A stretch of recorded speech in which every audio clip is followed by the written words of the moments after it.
Abra sua Bíblia no livro de Romanos. Romanos capítulo 1.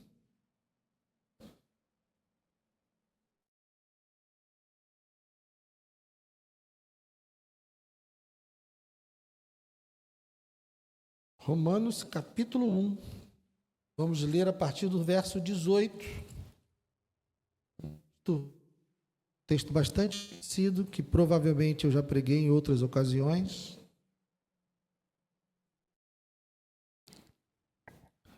Romanos, capítulo 1, a partir do verso 18, vamos ler até o verso 32.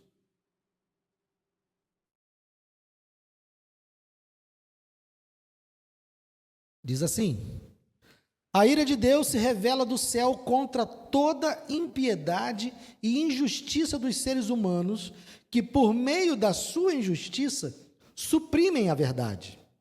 Pois o que se pode conhecer a respeito de Deus é manifesto entre eles, porque Deus lhes manifestou. Porque os atributos invisíveis de Deus, isto é, o seu eterno poder e a sua divindade, claramente se reconhecem desde a criação do mundo, sendo percebidos por meio das coisas que Deus fez. Por isso, os seres humanos são indesculpáveis, porque, tendo conhecimento de Deus, não o glorificaram como Deus, nem lhe deram graças. Pelo contrário, se tornaram nulos em seus próprios raciocínios, e o coração insensato deles se obscureceu. Dizendo que eram sábios, se tornaram tolos, e trocaram a glória de Deus, do Deus incorruptível por imagens semelhantes ao ser humano corruptível, às aves, aos quadrúpedes e aos répteis. Por isso, Deus os entregou à impureza pelos desejos do coração deles, para desonrarem o seu corpo entre si. Eles trocaram a verdade de Deus pela mentira, adorando e servindo a criatura em lugar do Criador, o qual é bendito para sempre. Amém. Por causa disso, Deus os entregou a paixões vergonhosas, porque até as mulheres trocaram o modo natural das relações íntimas por outro, contrário à natureza. Da mesma forma, também os homens, deixando o contato natural da mulher, se inflamaram mutuamente em sua sensualidade, cometendo indecência homens com homens e recebendo em si mesmos a merecida punição do seu erro. E por haverem desprezado o conhecimento de Deus, o próprio Deus os entregou a um modo de pensar reprovável, para praticarem coisas que não convêm. Estão cheios de todo tipo de injustiça, perversidade, avareza e maldade. Estão cheios de inveja, homicídio, discórdia, engano e malícia.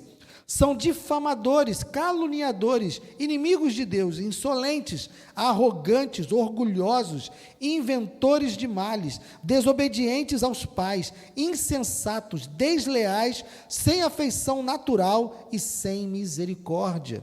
Embora conheçam a sentença de Deus, de que os que praticam tais coisas são passíveis de morte, eles não somente as fazem, mas também aprovam os que as praticam.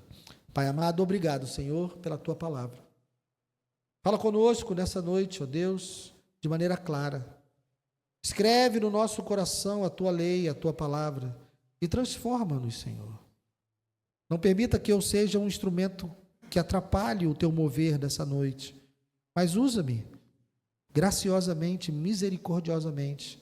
Usa-me, Senhor, e fale à Tua igreja, apesar de mim, porque nós precisamos ser alimentados por Ti, Senhor. Muito obrigado, em nome de Jesus. Amém. Pode se sentar, querido.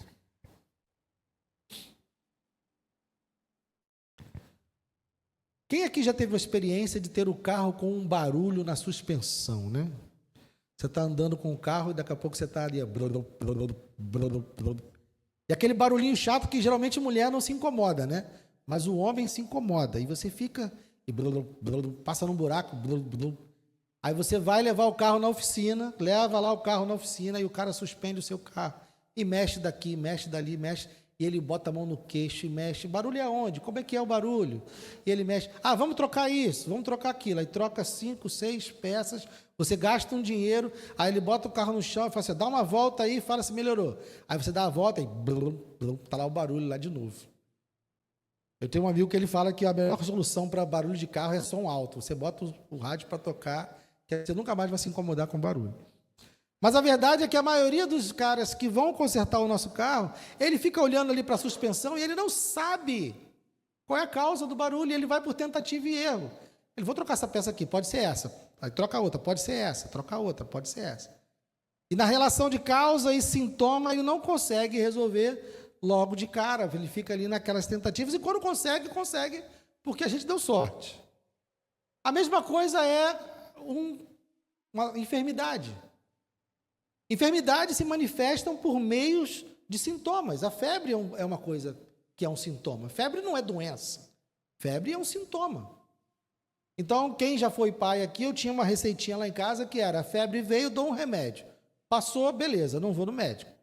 Aí deu febre, dei um remédio, a febre voltou, eu dou mais uma vez. Se a febre voltar, agora eu tenho que ir no médico, porque tem algo acontecendo. E levo no médico para poder ter um diagnóstico, porque a febre por si só ela é só um sintoma, ela é só um sinal, e não adianta eu ficar tentando tratar a febre sem descobrir qual é a causa. Nós precisamos ter um diagnóstico. Da mesma forma que o mecânico precisa descobrir qual é o problema do carro para tirar o barulho, o médico precisa descobrir qual é a causa da febre para poder nós atacarmos qual é a raiz do problema, a razão do problema. E Paulo, aqui nesse texto, ele está nos trazendo um diagnóstico. Ele está nos trazendo o diagnóstico dos problemas da nossa sociedade. Ao longo das últimas semanas, seja com textos do Antigo Testamento, com textos do Novo Testamento, eu tenho conversado com vocês e falado a respeito de que toda a sociedade concorda que tem algo errado. Mas somente as Escrituras têm a revelação do problema. E hoje, Paulo nos diz isso de maneira clara.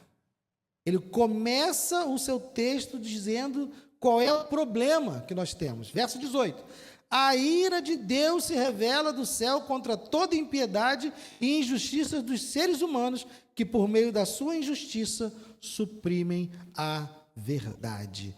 Nós estamos, então, meus irmãos e minhas irmãs, vivendo debaixo da ira de Deus.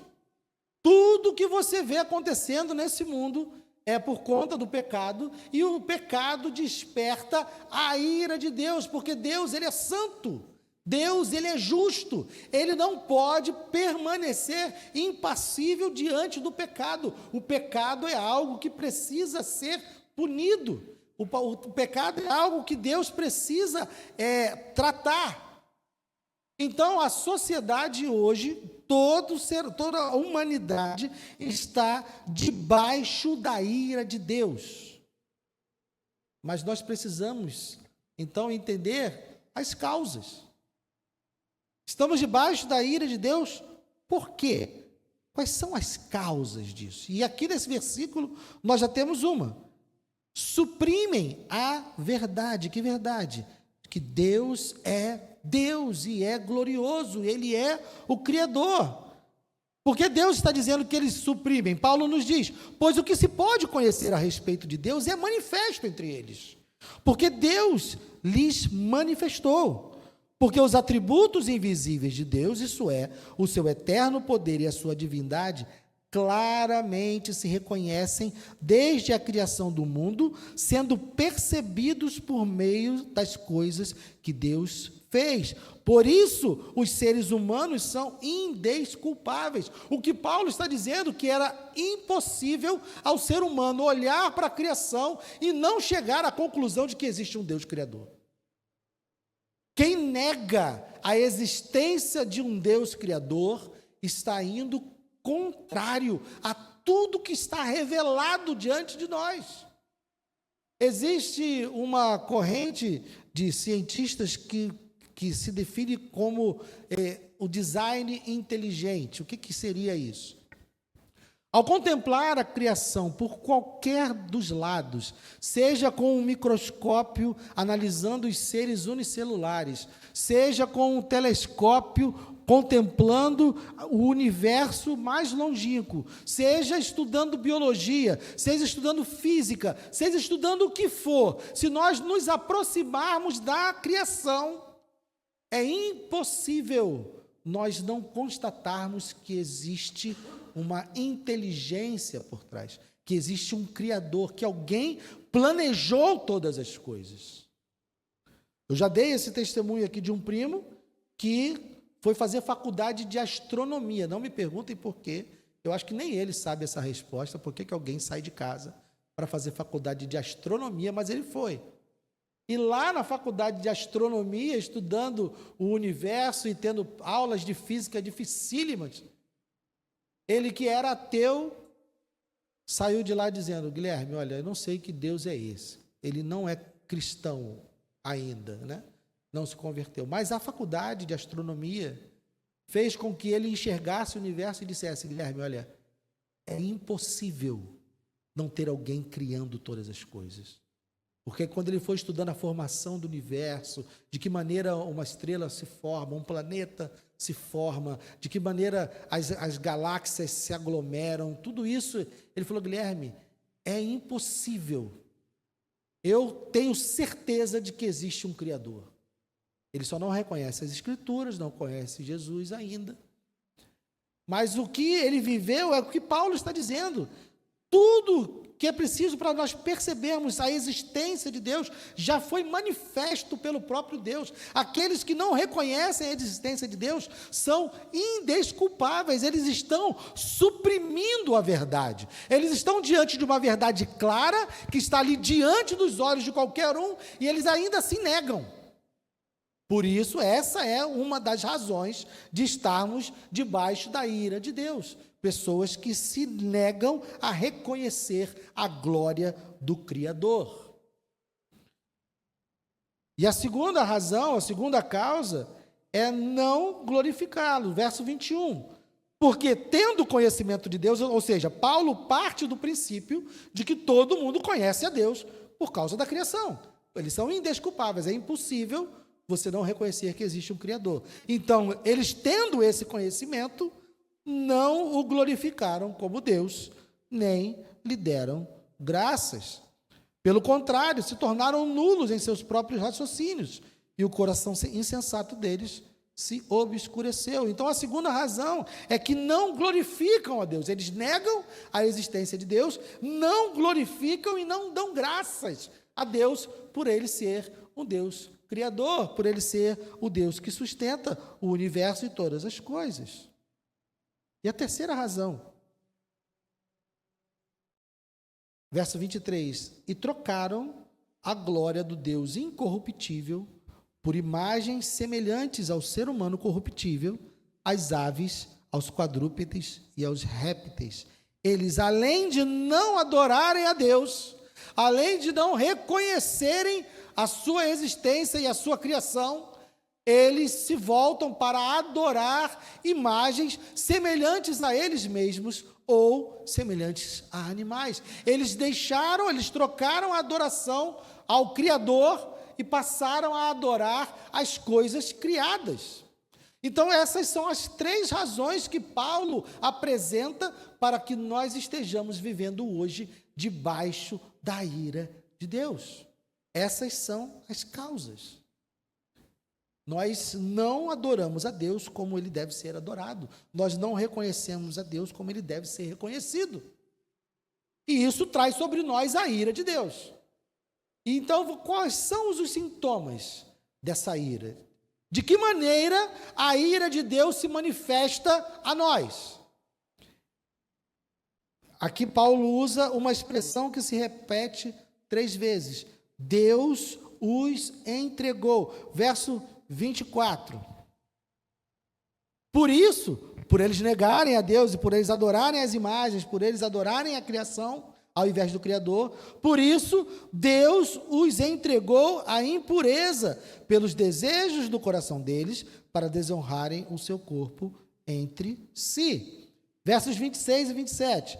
Por causa disso, Deus os entregou a paixões vergonhosas, porque até as mulheres trocaram o modo natural das relações íntimas por outro, contrário à natureza. Da mesma forma, também os homens, deixando o contato natural da mulher, se inflamaram mutuamente em sua sensualidade, cometendo indecência, homens com homens, e recebendo em si mesmos a merecida punição do seu erro.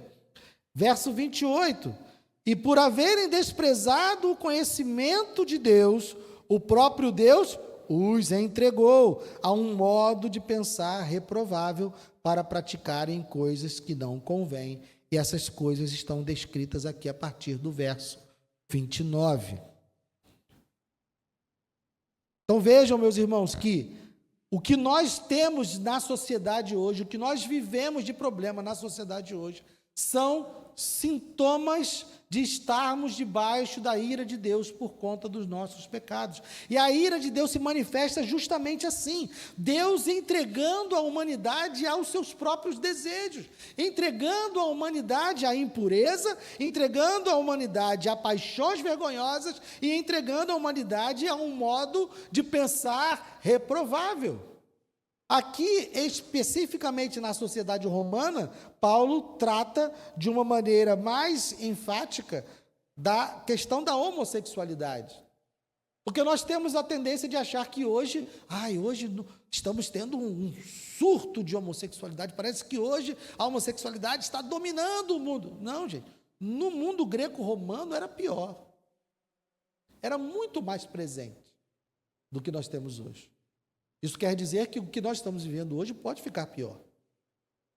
Porque já foi pior em outro momento histórico.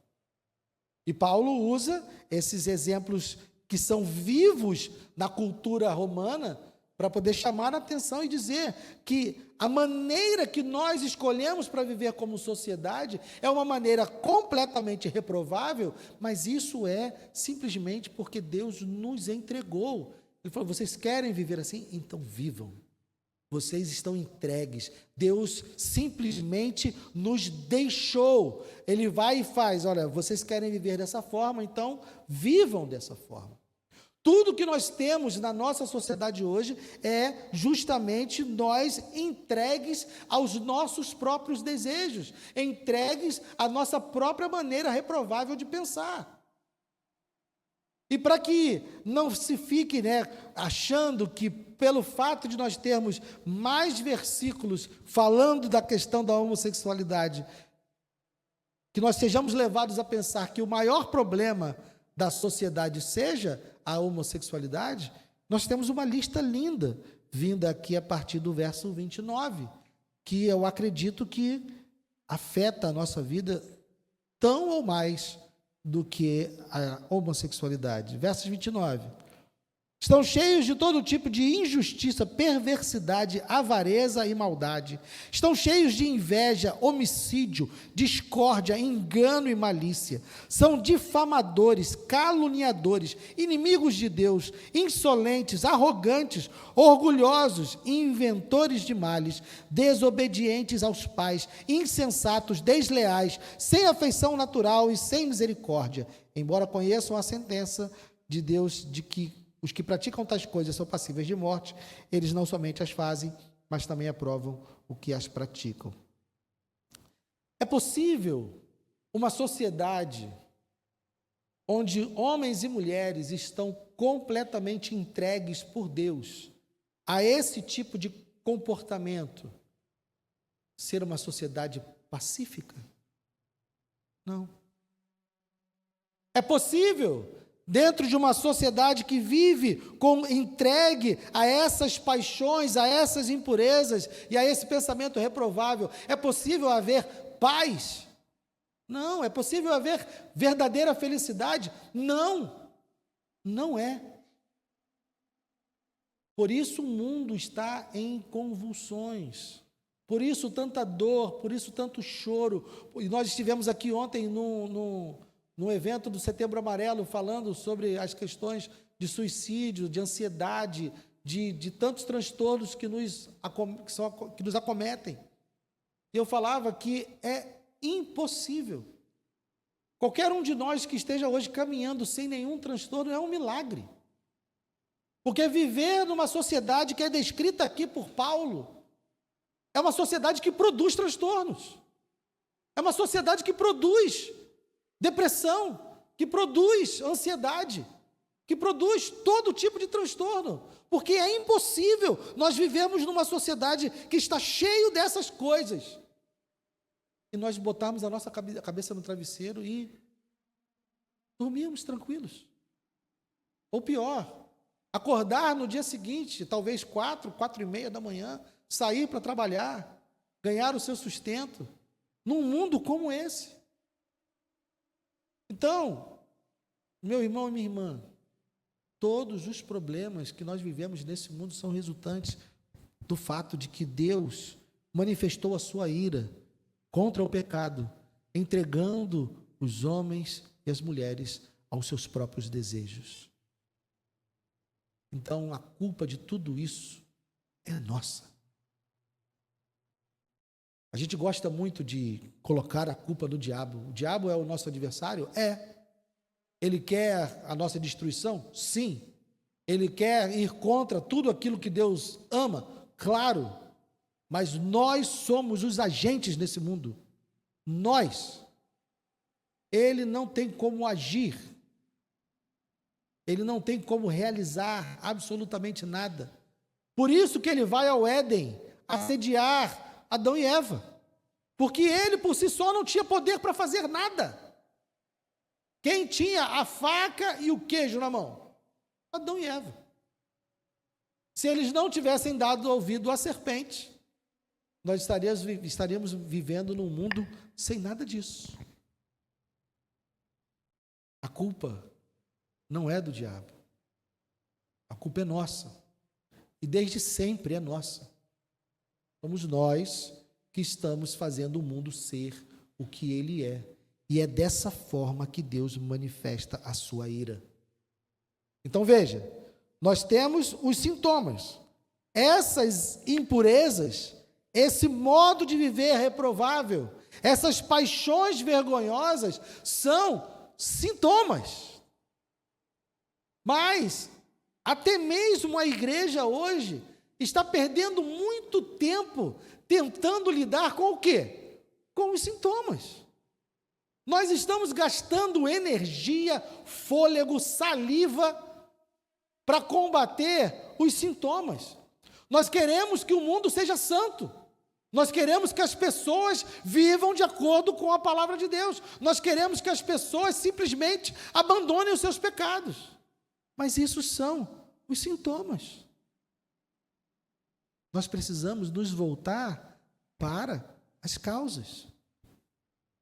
E se a causa disso é o fato de Deus estar irado, nós precisamos ir até as causas. Nós precisamos nos mover em direção à solução do problema. Se nós queremos um mundo mais santo, se nós queremos um mundo onde as pessoas não estejam, em sua grande maioria, entregue a paixões vergonhosas, impureza e a pensamentos reprováveis, o que nós devemos fazer é, ao invés de bravejar, gritar contra a maneira que o mundo vive, é nos voltarmos para as causas. E Deus já nos deu esse caminho.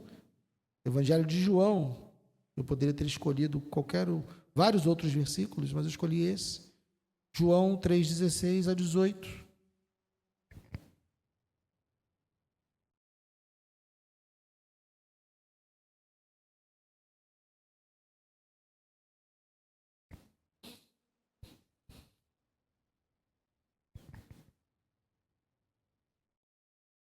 Porque Deus amou o mundo de tal maneira que deu o seu Filho unigênito para que todo que nele crê não pereça, mas tenha vida eterna.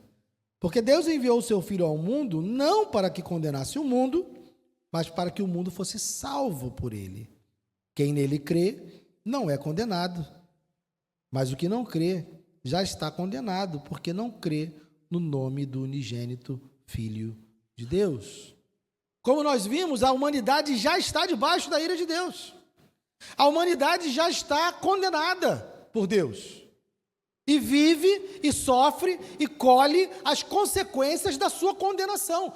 Aquilo que nós colhemos hoje é fruto da ira de Deus, estão debaixo da ira de Deus. E o que nós precisamos fazer é sairmos, aplacarmos essa ira. E Deus já providenciou esse meio, porque Jesus levou sobre si, lá na cruz, a ira de Deus. O momento em que Deus está na cruz, e ele clama em alta voz e diz: Deus meu, por que me desamparaste? Ele diz isso porque, naquele momento, a face que ele está vendo do Deus Pai, não é a face amorosa que ele viu ao longo de toda a eternidade. Aquele relacionamento amoroso, harmonioso do Pai, do Filho e do Espírito Santo, que acontece desde a eternidade, naquele momento, na cruz, não era isso que estava acontecendo. O que Jesus vê na face do Pai não é mais o amor de um pai por um filho. O que Jesus está vendo na cruz é a face irada de um Deus Santo. O que Jesus está vendo na cruz é a ira de Deus se manifestando contra o meu e o seu pecado. E é por isso que ele diz: Deus meu, por que me desamparaste? Porque ele nunca tinha tido um outro relacionamento com Deus que não fosse de amor e de harmonia. Mas por causa do nosso pecado, por causa da nossa transgressão, por conta da nossa desobediência, Jesus encontrou na cruz a face irada de Deus. E Deus derrama sobre ele a sua ira. A punição do pecado foi derramada sobre ele. Deus, então, dá um meio para que a humanidade possa sair debaixo da ira dele. Porque quando a gente fala Jesus salva, nem sempre a gente reflete do que ele nos salva. Quando a gente diz assim, Jesus salva, algum de vocês já fez a pergunta em casa: ele salva de quê? Ele me salva do diabo? Não, o diabo não tem poder sobre a minha vida. Ele me salva de quê? Jesus nos salva da ira de Deus. Jesus nos salva da punição de Deus. Deus providencia um meio de nos salvar dele mesmo, da sua face irada, da sua punição justa. Só que ele não pode fazer isso deixando o pecado impune, porque senão isso iria contra a sua justiça, isso iria contra a sua santidade. Então ele pune o nosso pecado, a sua ira é aplacada quando ele a derrama completamente sobre Jesus. Então a ira de Deus, ela sempre é aplacada, seja na morte do pecador, porque o pecador que morre nos seus próprios pecados, ele paga o preço dos seus pecados diante de Deus e morre eternamente, passará a eternidade na morte. Esse é o preço do seu pecado. Mas aqueles que se refugiam em Cristo, aqueles que depositam a sua fé em Cristo, esses tiveram seus pecados punidos na cruz. Então todo pecado é punido, não há impunidade diante de Deus, não há nenhum tipo de regalia diante de Deus. Todos os pecados são punidos. Os pecados daqueles que não têm fé em Cristo são punidos sobre ele mesmo. E ele leva sobre si o peso da ira de Deus e vai carregar isso por toda a eternidade e passará a eternidade na morte. Aqueles que têm fé em Cristo tiveram o seu pecado punido lá na cruz. Então ele vai viver em paz. O que Paulo vai falar mais adiante, nós não vamos abrir. No capítulo 3, ele vai falar que Cristo trouxe propiciação. O que é propiciação? Propiciação é tornar Deus propício, tornar Deus favorável a nós. O Deus que estava irado, o Deus que estava manifestando ira sobre nós, Quando nós nos voltamos e cremos no sacrifício de Cristo, a cruz faz então que ele deixe de ser um Deus irado contra nós e passe a ser um Deus favorável a nós. Isso é propiciação, transformar um Deus irado num Deus propício, num Deus favorável. Então a obra de Cristo na cruz transforma esse Deus irado, no verso 18 do capítulo 1 de Romanos, em um Deus favorável. Nós deixamos de ser inimigos de Deus e passamos a ser filhos, amigos, adotados, a ter um relacionamento com Ele. E cada pecador que se arrepende é um agente a menos para contribuir com os males desse mundo. Eu não estou pregando aqui que haverá um dia onde o mundo será perfeito antes da vinda de Cristo. Existem pessoas que creem nisso, que creem que quanto mais a igreja avança, quanto mais o evangelho é pregado, mais as pessoas se convertem, mais elas abandonam os seus pecados e nós chegaríamos numa sociedade perfeita antes da vinda de Cristo. Não é isso que eu entendo que a Bíblia afirma que vai acontecer. Haverá pecado nesse mundo, haverá dor nesse mundo, até que Jesus venha consumar todas as coisas. Mas nós podemos transformar as micro-realidades ao nosso redor. Famílias podem ser transformadas quando um elemento dessa casa se converte, quando uma pessoa dessa família muda. Nós temos uma transformação que acontece e nós não temos ideia de qual o alcance disso. O Bispo Walter dá um exemplo nas aulas que ele dá, né, que eu tenho gravado, acho que ele deu lá em 1900, não sei quando, eu tenho gravadas em casa até hoje. Mas ele dá um exemplo sempre de um alcoólatra violento. Só quem teve na família um homem alcoólatra e violento sabe o impacto negativo que isso gera, e gera por gerações. E quando um homem alcoólatra e violento é alcançado pelo Evangelho, e ele abandona esses pensamentos reprováveis, ele abandona essa impureza, e Deus o resgata dessa vida, e faz com que ele viva agora uma nova vida, essa violência não será reproduzida, porque a tendência de uma criança que foi abusada, violentada, é reproduzir isso. Os danos que um pecador causa dentro de uma família são imensos, e esses danos se reproduzem, e é assim que a sociedade é impactada como um todo. Mas na medida em que nós pregamos o Evangelho, e como eu disse, eu não tenho nenhuma expectativa de que esse mundo se torne um paraíso, não, eu sei que esse mundo só será completamente transformado quando Jesus vier em glória, resgatar a sua igreja, punir todos os pecadores e fizer novos céus e nova terra.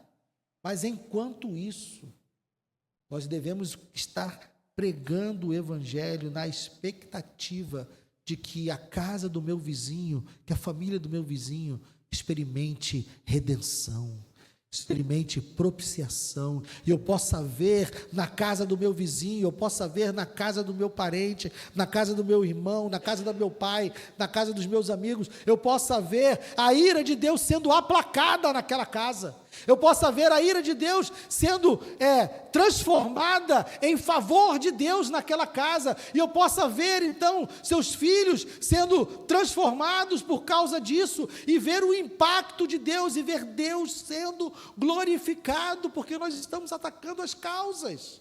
E na medida em que nós pregamos o Evangelho, pessoas confessam seus pecados, elas passam a adorar a Deus, a glorificar a Deus, a reconhecer a Deus como Senhor, Criador e Salvador, e então a ira de Deus é aplacada, e nós vemos transformação.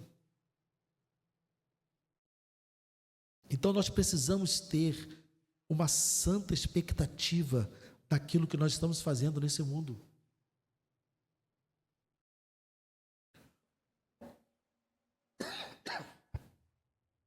Talvez você esteja aqui nessa noite, você seja o elo de mudança na sua família. Não sei como você é dentro da sua casa, não sei como você vive. Não sei o que você faria se não estivesse com Cristo. Mas eu sei que se você estiver com Cristo, você dará frutos dignos de arrependimento. E a sua casa e a sua família serão beneficiadas por isso. A sua descendência será beneficiada por isso. Seus filhos, seus netos serão beneficiados por isso. E talvez você seja o agente de mudança na sua casa, na sua família. Porque você hoje decide se reconciliar com Deus. Porque você hoje decide recorrer à cruz para que Deus deixe de estar irado com você e passe a ser favorável a você. Para que Deus pare de entregar você a paixões vergonhosas, pare de entregar você a impureza e a pensamentos reprováveis e passe a conduzir você pelo poder do Espírito a novas atitudes, a novos valores. E que você possa disseminar isso na sua casa. Essa é a transformação que o Evangelho realiza, de fato. Nós não podemos viver nesse mundo sem uma expectativa de que haja transformação. Mesmo nós sabendo que não haverá um paraíso nessa terra até que Jesus volte, nós sabemos que a casa do meu vizinho pode melhorar, que a casa do meu pai pode melhorar, que a casa do meu filho pode melhorar. E nós precisamos crer nisso e trabalhar para isso. E vem então a minha segunda questão. Primeira é que você pode ser o agente de mudança na sua casa, se você se converter hoje, se você sair debaixo da ira de Deus hoje e entrar no seu favor por meio da cruz. Mas a outra pergunta que eu tenho é para você que já está nessa situação. Você já teve o favor de Deus sobre você? Você já se arrependeu dos seus pecados? Você já está em Cristo? A ira de Deus não está mais sobre você. E você está aqui como filho, você está aqui como alguém que foi resgatado. Mas a pergunta é: qual o impacto que você está tendo nesse mundo? O que você está fazendo de fato para que Deus seja cada dia mais glorificado nesse mundo? O que você está disseminando nesse mundo? O que você está fazendo para que mais pessoas sejam salvas da ira de Deus? Porque não basta agora você estar feliz e satisfeito, porque não está mais debaixo da ira de Deus. Eu não estou mais debaixo da ira de Deus. Que bom! Eu agora estou no favor de Deus. E sai vivendo a sua vida, passando todos os dias por várias e várias e várias pessoas, desde da sua rua até o momento que você chega no seu trabalho, passando por várias e várias pessoas que estão vivendo debaixo da ira de Deus, estão entregues às impurezas, estão entregues às paixões vergonhosas, estão entregues aos pensamentos reprováveis. O que você está fazendo a respeito? Por quantas pessoas você está orando? Quantas pessoas você está evangelizando? Quantos? Porque nós estamos hoje esperando que haja um grande evento de evangelismo na igreja, talvez para eu não ir, porque até quando tem, muita gente não vem, né? Mas talvez nós estejamos esperando um grande evento de evangelismo na praça, e senta ali no banco e diz assim: minha igreja não evangeliza, minha igreja não faz nenhum evento de evangelismo. Mas a pergunta é: quem você está evangelizando? Quantos vizinhos, quantos familiares, quantos colegas de trabalho, quantos estão nas suas orações? Por quem você está chorando? Por quem você está sofrendo? Quem está fazendo você lutar para que ela não vá para o inferno, para que ele não vá para o inferno? Porque o mundo está vivendo debaixo da ira de Deus, e só nós temos o diagnóstico, só nós sabemos as causas. Então vamos parar de lutar contra os sintomas e vamos atingir a causa. Vamos falar da obra redentora do Senhor, vamos falar da salvação que Ele disponibilizou para todo aquele que nele crê. todo aquele que nele crê. Nunca olhe para alguém nas ruas, nunca olhe para alguém na sua casa, nunca olhe para alguém em lugar algum e ache que aquela pessoa está inalcançável.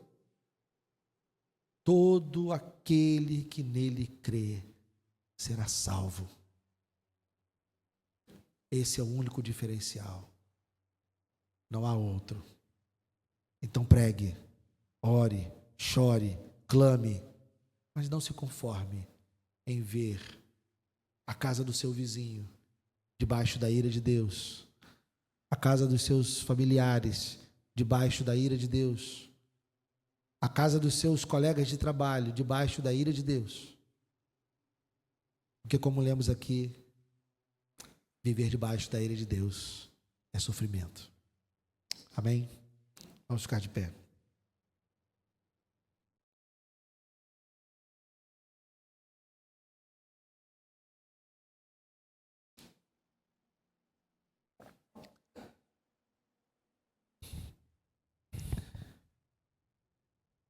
Senhor, obrigado pela tua palavra, que é reveladora.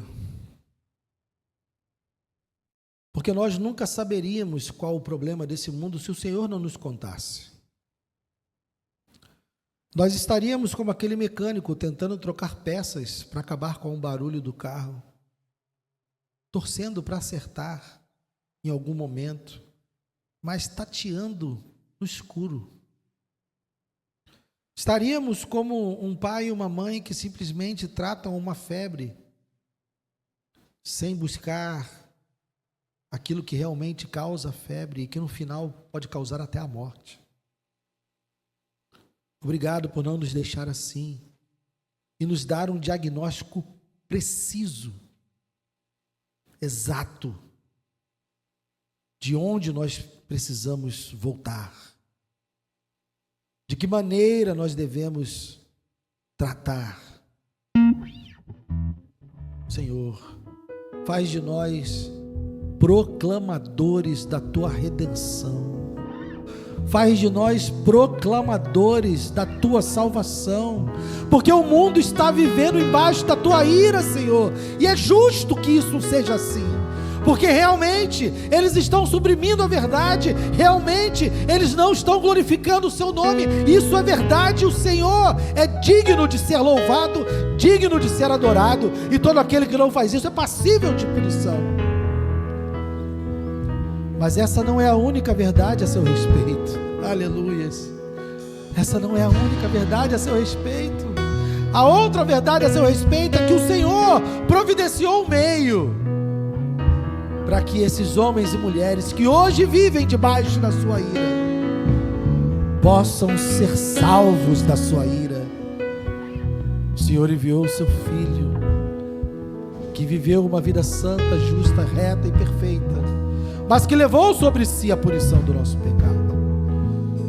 E todo aquele que se refugia nele, todo aquele que confia nele, todo aquele que descansa nele, encontra perdão dos seus pecados e tem então a propiciação realizada na sua vida, e o Senhor deixa de ser um Deus irado para ele e passa a ser um Deus favorável, um Deus que cuida, um Deus que ampara, um Deus que santifica, um Deus que transforma.